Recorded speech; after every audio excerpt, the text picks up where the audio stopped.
Good morning, guys. Welcome back to the channel. Ethan, Newbies Modified. Good morning today to you. A few things I want to talk about. One of my last videos, I said that I did order a used Typhoon intake. That did not happen. I was scammed out of my money. I didn't get my money back just due to doing it through Facebook, and it was a lesson learned. Good thing it wasn't too much money.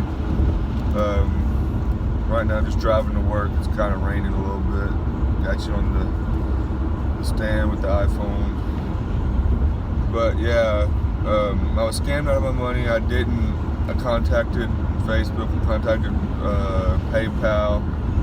They both said they couldn't do nothing with me. I went back and forth with the dude.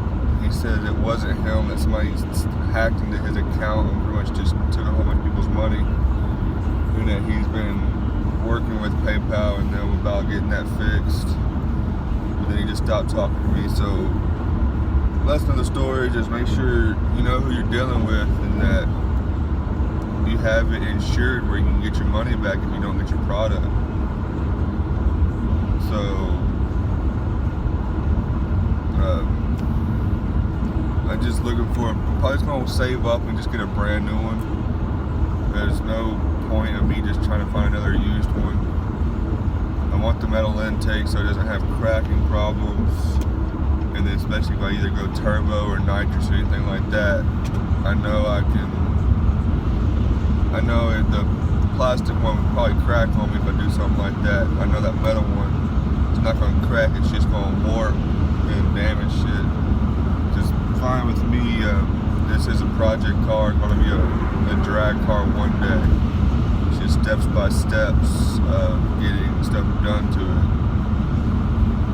It is now sitting at my shop that I work at for the next 2 weeks, and then I get a new job. I'll be going to a junkyard, demolishing cars, setting up a lot. Just chasing money. I'm only 21 years old. My birthday was June 21st, so the only thing to do is just chase money, take care of my kids, and live life happy. But it is sitting at my shop. We did get the battery, the alternator put on it, both brand new. I do have the 4 tires ordered for it. It's just cheap tires, little crappy tires, Saloon tires. Just gonna put those on there, just so I know I got some type of traction. So once I got on it now, I just tap the gas in it and it's slinging side to side. So that's on a stock engine with just a cold air intake. We are in the Subaru right now, driving safely to work. No more rain right now at the moment. It is supposed to be my off day, so I will be getting overtime all day today. Fine with me. Helps pay for those parts I need and want. And found a new job that can pay me more down the road. So I went and did an interview there, got the job. I start on July 8th. So it'll be a fun little job helping. I'll be demolishing wrecked cars or something like that, pulling pieces off that you don't need, dropping the tanks, getting all the fluids out of them, then setting them up on the lot, putting them on stands. All the cars are on stands and not tires, so you can take the wheels or anything like that you need, brakes, rotors, whatever people want to get, it's able to get with the stands they use.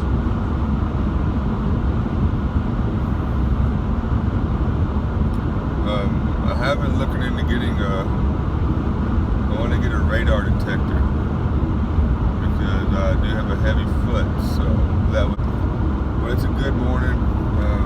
I am right now, do have some pain in my left side of the mouth for some reason. I think my wisdom teeth are trying to come in. So, I didn't make a video of it, but I was having, in my Trailblazer, when I was driving it, you would let off the gas and it would fall back. Like it was just quit. Like it's just, you let off the gas and you can just feel it fall back. And then it was having a rough idle a little bit, and the cruise control wasn't working. Well, I did a little research into it and noticed, hey, I haven't cleaned the throttle body since I had it for the year, almost 2 years I think now, and that the way that car is set up,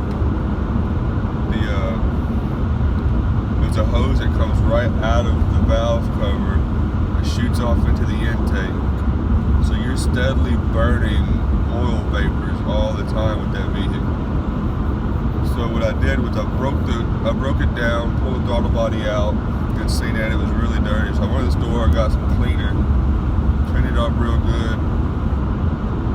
I put it back together. You gotta do the PCM relearn. Unplug both of the fuses, disconnect the battery for about 5 minutes. Put them back in, put the battery back on, start it up, and it's good. After I did that, it's lit off the gas. It's now coasting. You don't have any RPM bounce, and cruise control is working until you get around the 80 mark, 80 miles per hour mark. So what I'm gonna do now is probably pull it back off again, clean it, and get real good again. Probably find a way to clean out the air ducting up on top of the engine, that where all the oil comes into from the valve covers. Get that cleaned up. And I also, one of the things I've noticed about this truck, I did do the water pump, the fan, and everything, and the radiator. All because the radiator cracked, and then we couldn't get the fan off of the water pump, so I had to do all of it together. One of the things I noticed is the fan always seems to stay like it's spinning its ass off, like it's in high speed all the time. So one of my next goals will be diagnosing that, and I've seen a few things of map sensor. Some people point out the map sensor, the coolant temperature sensor, making sure it's good, checking the resistance on that. And there's a few different sensors that could be causing it to seem like the engine's running hotter than it really is, so it's spinning faster than it really should be. And I just gotta do some diagnosing and some more research on that to figure out what's going on there. And then one of the next things after that is looking into and doing the front differential, which is going to be a horrible job to do because the design that Chevy did on these Trailblazers is the front differential is bolted up to the oil pan on these cars, and the passenger side axle runs through the oil pan into the front differential, which is a terrible design.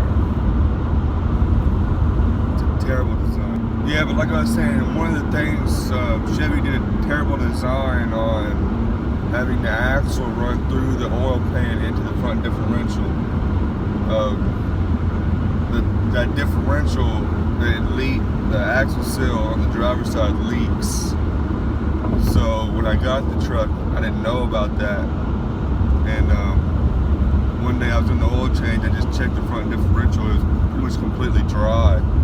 So it was just slinging, it done slung all the grease out of it, or the oil out of it. And it was just grinding metal on metal with no lubrication.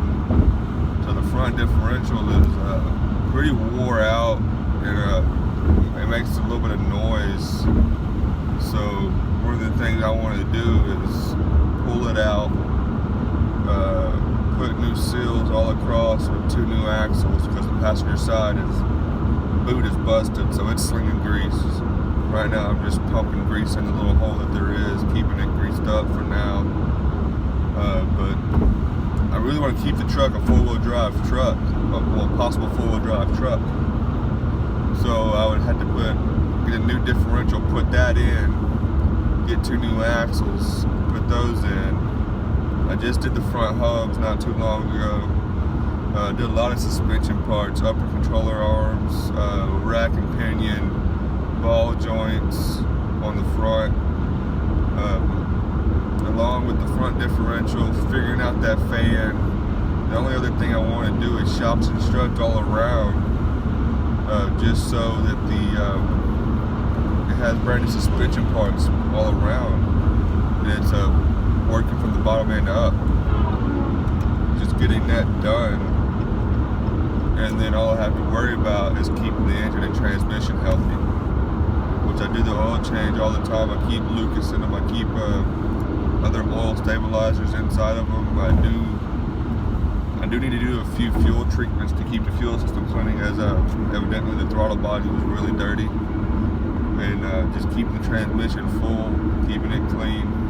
That transmission was put in maybe a year or so before I got the truck. Actually, my brother owned the truck before me, and they were tired of dealing with the just getting problem after problem, and I know what to really do with the truck whenever they were getting a problem, because this one's not mechanically inclined enough to understand what to do at certain situations or how to get it done reasonably.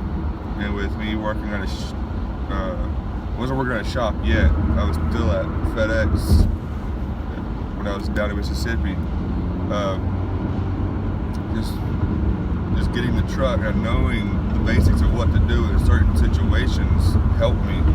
So I was able to get this truck, just put a few dollars into it meanwhile, and then when I started working at the shop, is when I started doing a lot of the major work without the chance.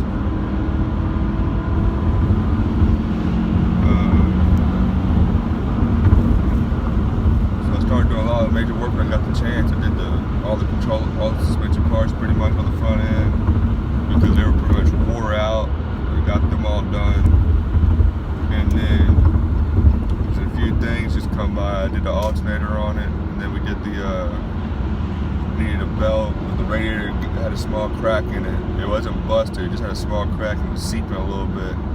I knew it would bust one day, so I went ahead and had that done. And with these models, the Trailblazer model, you have the fans tend to get seized onto the water pumps, and you cannot get them off. So one of the things I had to do is, when we did that, we got the radiator out, we had to unbolt the water pump, and then we had to cut the fan shroud pretty much. I wanted to keep it because I know it helps control the airflow, and I wanted to buy another one. So we cut it enough to be able to get the water pump connected to the fan clutch and fan out, to be able to put in a new one. When we did that, like I said, I've still noticed that it's always seems like it's spinning at high speeds. So I want to diagnose that and figure that out, because that's pretty much losing power with that fan always spinning at that speed, because it's spinning too fast. It's like it's never in slow down mode. It just never wants to just spin slightly, just keep it. It's belt driven, so it's always going to spin. The thing is, it's spinning way too fast at the point it's at. Or one of the guys I work with, he says his never gets fast. He has a Trailblazer also, and he said his has never got up to high speed. So the truck's a really good truck. Chevy didn't think the design's all the way through on this vehicle, so there are things that I've realized working at the place I'm working at now, with me having one, my mechanic guy having one, the ones we work on, a lot of the things that are common with these vehicles. There's a lot of common things that you have go wrong with these vehicles.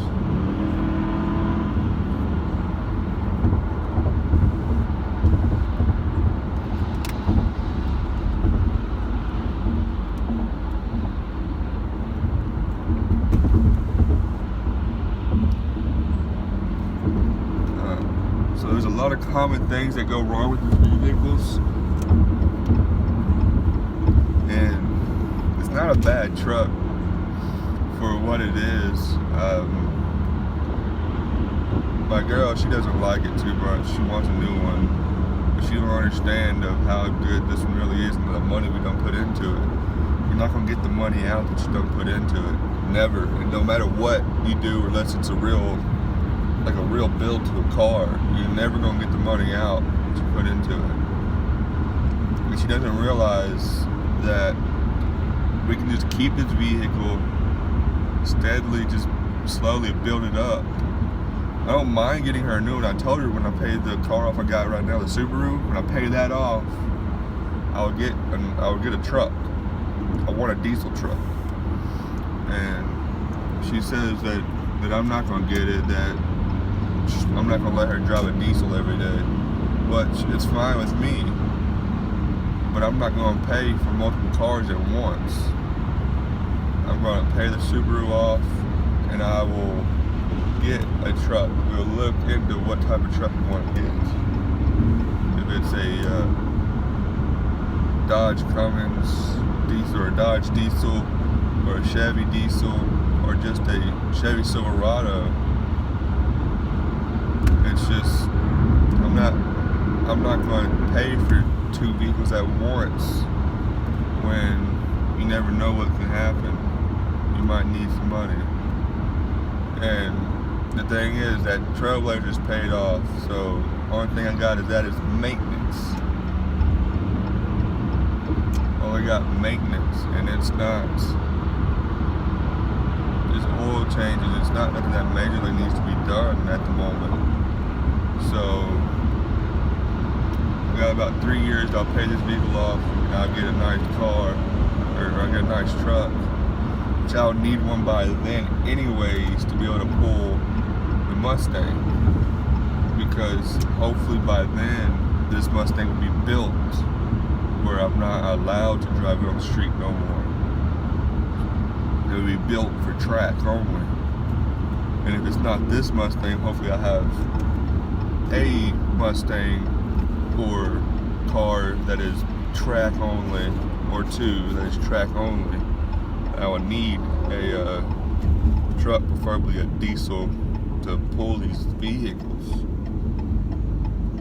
Now, if I get a diesel, the only thing about that is I don't know much about working on diesels. So that's the only downfall to having a diesel, is the engine operates and does different things than a normal vehicle does. Which, I started off with small engines in high school, so small engines is what really got me into learning. And the teacher told me a good thing. If you can do a small engine, you can do any engine, because you need the exact same things for that small engine that you do in a normal engine. And that's just key components is fuel, air, compression, and fire. If you got those, then you can make the engine run. And if you take at it and just look at a small engine, it's just one cylinder. Well, if you need those four things for that one cylinder, you need those four things for that four cylinder, that 6, 8, 10, 12, 15, whatever type of engine you're working on. With those four key ingredients, you can make that engine run. Nobody says it's going to run right, but it will run. And if you take that knowledge and understand that you're working on this one engine that's one cylinder, you need those four ingredients and everything to make that work. Well, you just bump it up on a scale of, I'm working on this 4-cylinder, and it's got 4 cylinders, it needs these 4 ingredients to work, and you check and diagnose what's not making those things work.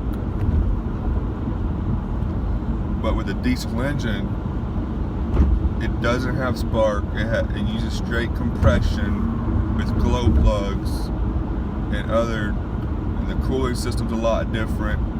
It comes pretty much mostly stock with a turbo. I don't know much about turbos yet. They come mostly stock with the turbos. They got just the operation of the the operation of the engine's a lot different than what I'm used to. I haven't worked on anything like that besides doing oil change and fuel filters and rotating tires and stuff, and basic brake work, watching basic brake work on them. But so that's the only downfall of me getting a diesel, if I do, is having to pay a shop to pretty much do anything to it. And the shop I work at now they're not diesel mechanics, they're just normal mechanics. So I'd have to either go to a dealership or find a diesel mechanic shop for them to work on them.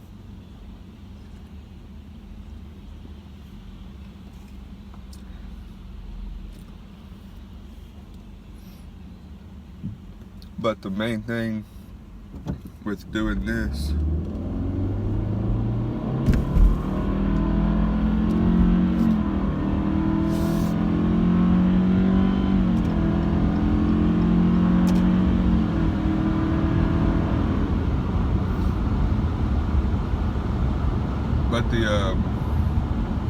the main thing is there's just parts I'm gonna save up to get for the Mustang. The intake, got the tire setting at the shops as soon as we get the chance. Customers' cars come before ours, even though we're still a paying customer. We got to get them out before we get ours out. The Subaru is in good shape. After doing a throttle body clean on the Trailblazer, I thought about it. I've had this car for 6-7 months now, and I have never done a fuel system cleaning or a throttle body cleaning on this. So my next goal for this car is to do a throttle body clean, because it seems like I do have a little lack in power than I did when I first got it. I know it is a CVT transmission, and I can be wearing that out because it's not gears, and it's still a quick car, so I play with it also before I got the Mustang. And it's not too good to do so with just a belt driven transmission. But I want to try the throttle body cleaning first, because it could just be a dirty throttle body and it's not getting the proper operation for the vehicle to be have its power that it needs.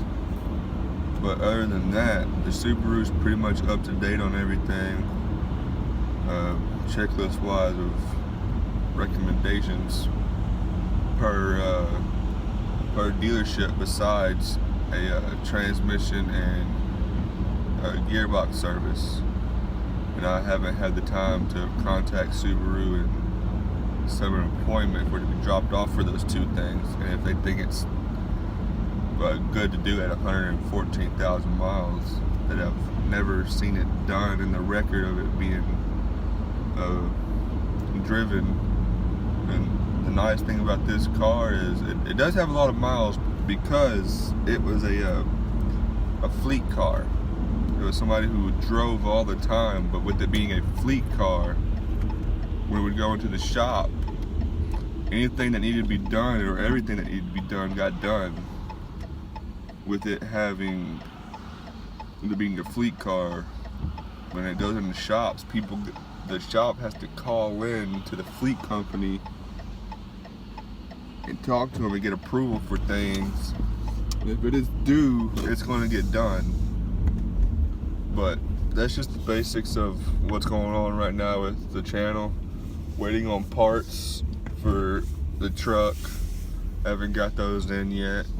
The Subaru is good. Waiting on some parts for the Mustang. We need to get those in.